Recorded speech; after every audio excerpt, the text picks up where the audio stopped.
അല്ല, യുദ്ധം അത് നേടിയെടുക്കാൻ വേണ്ടി തന്നെയാണ്. ഇപ്പോഴും അവർ നേടിയെടുക്കണമെന്ന് ആഗ്രഹിക്കുന്നു. അതുകൊണ്ട് അവർ മുഴുവനായിട്ട് പരാജയപ്പെട്ടു എന്ന് പറയാൻ കഴിയില്ലല്ലോ. ഇറാൻകാർ മാത്രമല്ലല്ലോ, അവരുടെയൊക്കെ പ്രോക്സീസ് ഉണ്ടല്ലോ, ഹിസ്ബുള്ളയും ഒക്കെ ഒരുപാട് ദ്രോഹം ചെയ്യുന്നുണ്ട് ഇസ്രായേലിനോട്.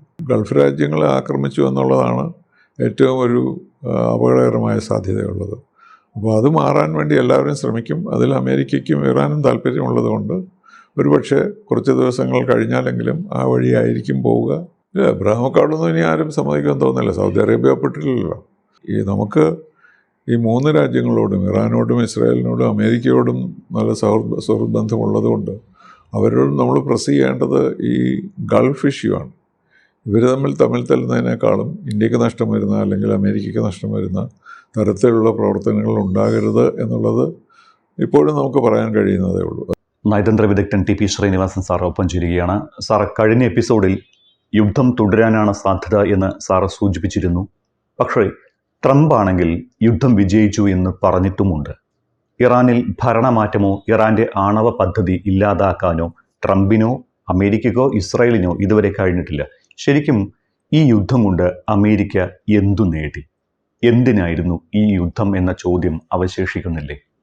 അല്ല, യുദ്ധം അത് നേടിയെടുക്കാൻ വേണ്ടി തന്നെയാണ്. ഇപ്പോഴും അവർ നേടിയെടുക്കണമെന്ന് ആഗ്രഹിക്കുന്നു. അതുകൊണ്ട് അവർ മുഴുവനായിട്ട് പരാജയപ്പെട്ടു എന്ന് പറയാൻ കഴിയില്ലല്ലോ. അപ്പോൾ അതുകൊണ്ട് അവർ പെർസ്യൂ തന്നെ ചെയ്യും, അവരുടെ ഉദ്ദേശം സാധിക്കുന്നത് വരെ, അല്ലെങ്കിൽ ഒരു ഗ്ലോബൽ പ്രഷർ അവരിൽ വരുന്നത് വരെ. അതിപ്പോൾ യുണൈറ്റഡ് നേഷൻസ് ഒട്ടും വർക്ക് ചെയ്യുന്നില്ല. സെക്യൂരിറ്റി കൗൺസിൽ ചില സ്റ്റേറ്റ്മെൻറ്റ്സ് ഒക്കെ ഉണ്ടാക്കിയെങ്കിലും അതൊന്നും ഒരു തരത്തിലും രണ്ടുപേരെയും ആകർഷിക്കുന്ന തരത്തിലല്ല താനും. അപ്പോൾ ഒന്നുകിൽ അത് സംഭവിക്കണം, അല്ലെങ്കിൽ ഇൻ്റർനാഷണൽ പ്രഷർ കൊണ്ട് രണ്ടുപേരും യുദ്ധം അവസാനിപ്പിക്കണം. അവിടെയാണ് ഗൾഫ് രാജ്യങ്ങളുടെ പ്രാധാന്യമുള്ളത്. അമേരിക്കയുടെ കാര്യം പറയുമ്പോൾ ഇസ്രായേലിനും എന്ത് കിട്ടിയെന്ന ചോദ്യം കൂടിയുണ്ട്. മിസൈലുകൾ ഇറാനെ കൊണ്ട് ഉപയോഗിപ്പിക്കാൻ കഴിഞ്ഞു എന്നതല്ലാതെ ഇസ്രായേൽ എന്താണ് ഈ യുദ്ധത്തിലൂടെ നേടിയെടുത്തത്? അതെ, ഇസ്രായേലിൻ്റെ ഏറ്റവും വലിയ ശത്രു ഇറാനാണല്ലോ. അപ്പോൾ അവർക്ക് എന്തെങ്കിലും മാറ്റങ്ങൾ, എന്തെങ്കിലും നാശനഷ്ടങ്ങൾ വരുന്നെങ്കിൽ അത് ഇസ്രായേലിന് പ്രയോജനപ്പെടുമെന്നാണ് അവർ വിശ്വസിക്കുന്നത്. അപ്പോൾ യുദ്ധം മുഴുവനായിട്ട് വിജയിച്ചില്ലെങ്കിലും അവർ ഇറാനെ കൂടുതൽ ക്ഷീണിതരാക്കിയാൽ തീർച്ചയായിട്ടും ഇസ്രായേലിനെ കുറച്ചും കൂടെ, അതുപോലെയല്ല ഇറാൻകാർ മാത്രമല്ലല്ലോ, അവരുടെയൊക്കെ പ്രോക്സീസ് ഉണ്ടല്ലോ, ഹിസ്ബുള്ളയും ഒക്കെ ഒരുപാട് ദ്രോഹം ചെയ്യുന്നുണ്ട് ഇസ്രായേലിനോട്. അപ്പോൾ അത് ഏതെങ്കിലും അവരുടെ തരത്തിൽ അതിലവർക്ക് വരുത്താൻ കഴിയുമെങ്കിൽ അത് ഇസ്രായേലിന് തീർച്ചയായിട്ടും യുദ്ധത്തിൽ പരാജയപ്പെട്ടാലും അവരുടെ ഭാവിയെപ്പറ്റി കുറച്ചുകൂടെ നല്ല ഒരു ഉറപ്പ് കിട്ടിയെന്ന് വരാം. അപ്പോൾ നഷ്ടം ഗൾഫ് രാജ്യങ്ങൾക്ക് മാത്രമായോ ഈ യുദ്ധം കൊണ്ട്?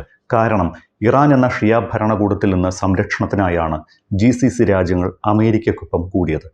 പക്ഷേ ഇപ്പോൾ ഇറാൻ ഈ രാജ്യങ്ങളെ ആക്രമിക്കുന്നത് അമേരിക്കയുടെ സൈനിക കേന്ദ്രങ്ങൾ അവിടെ ഉള്ളതുകൊണ്ടാണ്. യുദ്ധാനന്തരം ഗൾഫ് രാജ്യങ്ങൾ മാറി ചിന്തിക്കുമെന്ന് സാർ കണക്ക് കൂട്ടുന്നുണ്ടോ? ഇല്ല, ഇപ്പോൾ തന്നെ അവർ മാറി ചിന്തിക്കുകയാണല്ലോ. കാരണം ഇത് അവസാനിക്കണം എന്നുള്ളത് അവർക്ക് പ്രധാനമാണ്.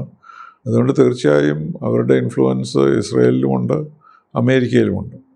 അപ്പോൾ അതാണ് ഞാൻ പറഞ്ഞത്, ഈ ഗൾഫ് രാജ്യങ്ങളെ ആക്രമിച്ചു എന്നുള്ളതാണ് ഏറ്റവും ഒരു അപകടകരമായ സാധ്യതയുള്ളത്.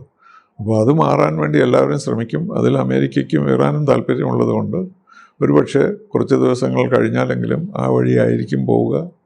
ഈ ഇറാൻ യുദ്ധത്തോടെ GCC രാജ്യങ്ങൾക്ക് പറയാനുള്ളത് നഷ്ടങ്ങളുടെ കണക്കാണ്. എണ്ണ വിപണി, ടൂറിസം തുടങ്ങി എല്ലാ മേഖലയിലും അവർക്ക് നഷ്ടമുണ്ടായിട്ടുണ്ട്.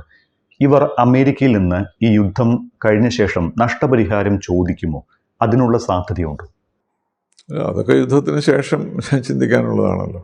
അവരെ സംബന്ധിച്ചിടത്തോളം യുദ്ധം അവസാനിക്കുക, അവരുടെ സാമ്പത്തിക സ്ഥിതി നഷ്ടപ്പെടാതെ അത് മുന്നോട്ട് കൊണ്ടുപോവുക എന്നുള്ളതാണ്. അതിന് ശേഷമായിരിക്കും അത് ഈ വാർ റിപ്പറേഷൻസൊക്കെ യുദ്ധത്തിൻ്റെ ഭാഗമാണല്ലോ. അത് കോടതിയിൽ തീരുമാനിക്കും, അല്ലെങ്കിൽ ഇൻ്റർനാഷണൽ കോർട്ട് ഓഫ് ജസ്റ്റിസിൽ തീരുമാനിക്കും. അതൊക്കെ വളരെ വിദൂരത്തിലാണ്.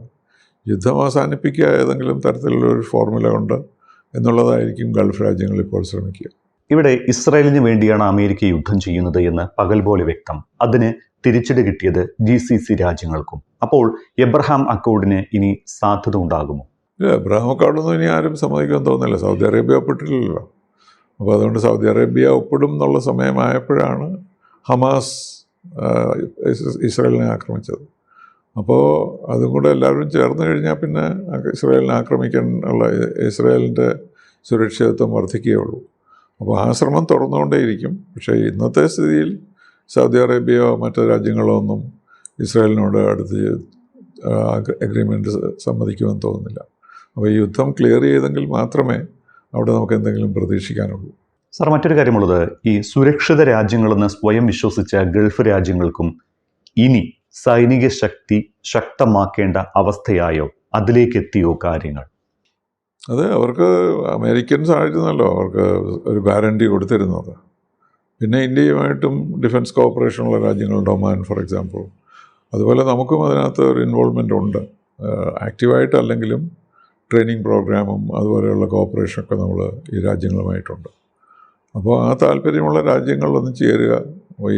ഈ നമുക്ക് ഈ 3 രാജ്യങ്ങളോടും, ഇറാനോടും ഇസ്രായേലിനോടും അമേരിക്കയോടും നല്ല സുഹൃത്ത് ബന്ധമുള്ളതുകൊണ്ട് അവരോട് നമ്മൾ പ്രസ് ചെയ്യേണ്ടത് ഈ ഗൾഫ് ഇഷ്യൂ ആണ്.